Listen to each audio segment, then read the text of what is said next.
Hello everyone, I'm here to talk to you today about Tempest Elmentalist. It's a rather strong support slash damage build that I'm running it as. And to start out here, you're going to want to take the Mender's Amulet, Power, Precision, Vitality, and Healing Power. It focuses on power and healing power because that's what you want with the split, but really, you really can just go full healing power if you want with Cleric, or even, I can't remember the name of it, Magi's. Magi's is pretty good for this as well. But you don't want to go full power. That'll just end up making you way too squishy, you'll die too fast, your team will be salty because you're just dying in fights, so try and stay away from pure power. Next up is your Rune of choice. I prefer Rune of the Pack, but really, just about any Rune that gives power will do you well, but nothing like Dragonheart Rune. You don't run traps, so, you know, be sensible about it, but really any power rune will do you fine. I prefer the swiftness for the opening when everyone's just handing out buffs. So, not great. On your staff, you're going to want to be running Sigil of Engergy and Sigil of Leeching. The reason for this is you're not actually going to be swapping weapons, but every time an Elementalist swaps their attunement, it counts as a weapon swap, so you're going to have a bunch of evades up all the time, and you're going to be able to steal back a lot of HP through Leeching.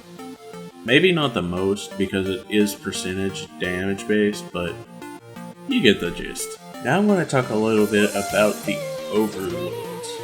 Overload fire, you get a fire tornado, does damage. You're pumping out might, swiftness, and protection with the way I've got this set up. But it does good damage, and it gives an aura, which is kind of one of the things of this build. You're going to be using your aura. This also will be breaking a stun for you if you need it. And if there's any combo fields up, just go ahead and jump in that, because it doesn't hurt to have a combo field, because this is a combo finisher while you're using it, and it does put out a combo finisher, a combo field for fire if you use that. Next is Overload Water. You basically just put yourself in a bubble, which it kind of looks funny, but whatever. You put yourself in a bubble, and you're going to be giving out heals for days, because you're healing and you're giving regen, and it removes conditions. This also breaks stuns.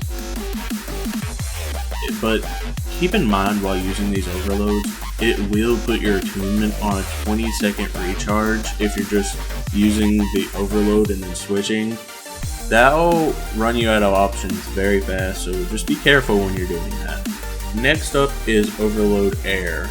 It basically does the Elementalist Scepter Lightning Strike, but a lot, and in an AoE. And after you're done charging it, or using it, whatever you want to call it, you lay down a field that keeps doing the same thing, and this also applies Vulnerability, which is going to amp up your damage slightly, also breaks a stun, and the combo field is Lightning, obviously, for this one. Next is Overload Earth. This one, it's kind of the lesser one that you'll use, because while it does apply a lot of good bleed, cripple, and immobilize, it's basically to get you out of a sticky situation, because it's giving you stability and protection. So it's kind of trying to escape a big fight that's kind of not going your way. But it's not the most useful, but it is something to keep in mind, that you'll be using occasionally. Next, I'll be moving into the specializations that I have set up on my build. I'm using Earth, Water, and Tempest. Starting out in Earth in this first column, I'm using Elemental Shielding. It grants protection when applying an aura to yourself or an ally. You know, that's just reducing the incoming damage. Pretty good all around. In the second column, I'm taking Geomancer's Training. I struggle with Elementalist when I'm really tied down, so I prefer getting out of the immobilize and cripples and chills a lot faster. It cuts it by 1/3, so it's really nice to have. You could run something else if you'd like, but that's just my preference. Lastly is Diamond Skin in the third column. This one, it's just the best, hands down. Remove conditions when struck while your health is above the threshold. The health threshold is 75% HP, so you're gonna stay above 75% HP quite a bit.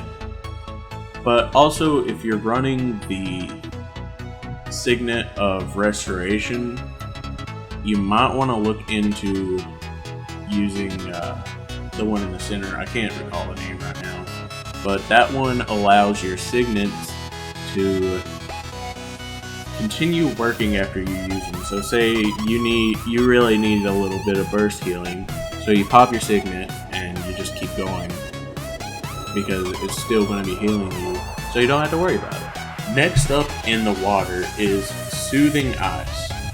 When you are critically hit, you gain regeneration and a frost aura. This is just, it gives you another aura. And later on here in the water line, you'll see that when you're gaining an aura, you're giving it to all your allies. So they're also getting this frost aura when you're getting it. Next up, in column 2 of water specialization is Cleansing Wave. When you switch to water, it removes the condition on up to 5 targets. That's simple. You know, nothing too special. Next up is Powerful Aura. This is what I was talking about earlier. When you apply an aura to yourself, you grant that aura to all nearby allies as well. It has a maximum number is 5 as per usual, but this is really great. You know, all the auras are fairly good. Earth bounces back projectiles. Shock aura, it stuns when you're struck. Water aura chills. No, it doesn't chill when struck. It reduces incoming damage. And fire aura burns them and gives you life. So yeah, it's very useful. Now down to our Elite Specialization. For the first column, I'm taking the very bottom trait, Unstable Conduit. This makes it to where when you overload an attunement, it grants an aura based on the element that you're attuned to. So that's where this build really shines, in my opinion. You're giving your allies a bunch of auras while you're dishing out damage or while you're healing. It's just really great for your team, and yeah, it's great. Next up is column 2. I've taken the center trait, Invigorating Torrents. Auras you apply also grant regeneration and vigor. Okay, so with this, there's also the option to take the one above it. Again, I can't recall the name.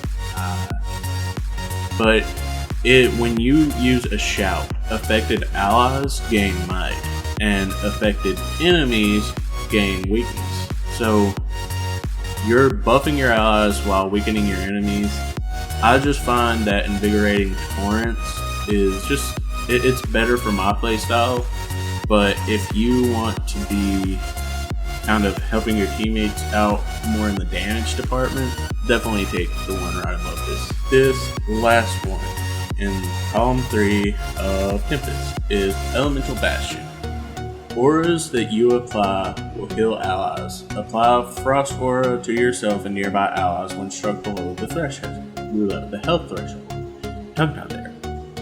But this is going to just give you even more healing, but when you drop below 75% HP, you're also getting a Frost Aura. So that's like, you really should stay above 75% HP with using water attunement and whatnot. But if you don't, you're gaining a Frost Aura that's reducing your incoming damage by 10%, and you're also giving that to your allies. That's also healing them. So great. Moving on to your heal, utilities, and elite. For your heal, you're going to take the Shout, Wash the Pain Away.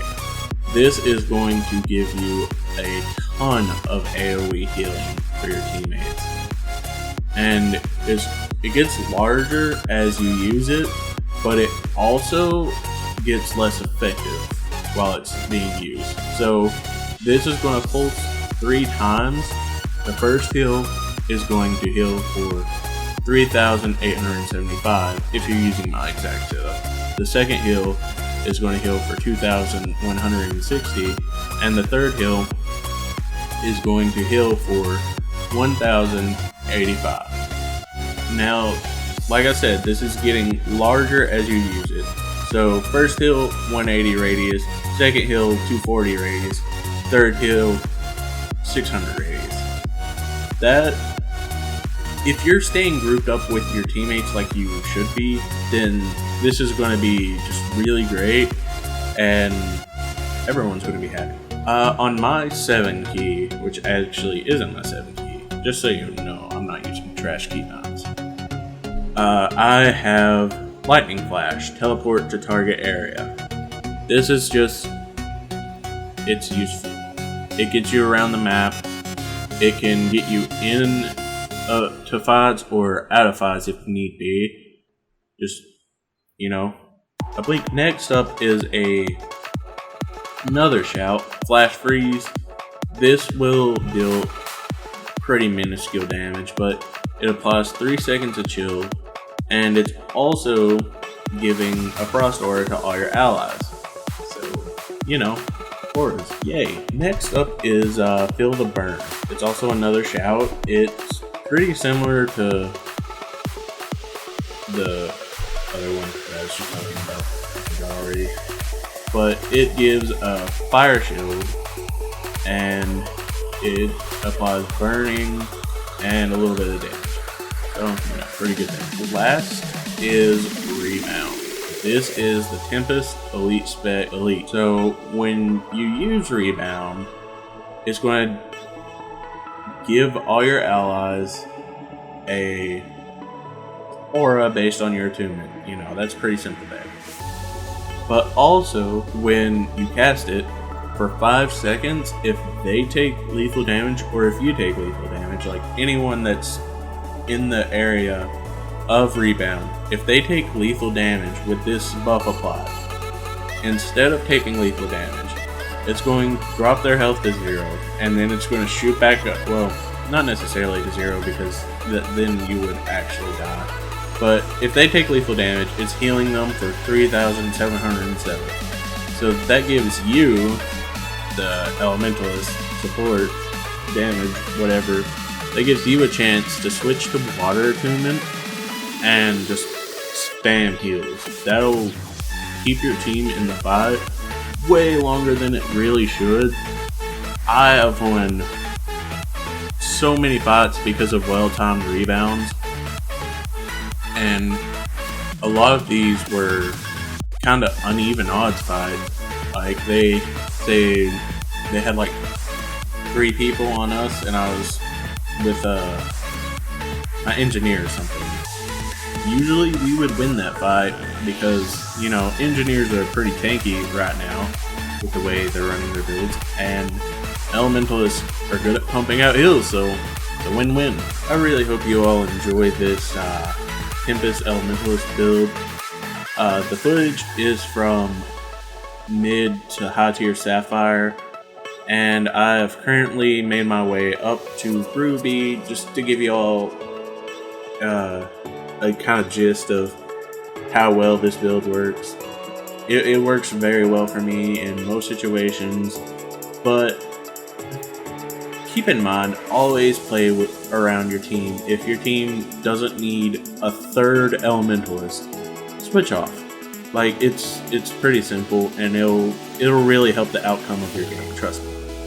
Also, something to consider, this is only my version of the build. If you want to run the dagger focus they got on Ella Battles? Go to Ella Battles.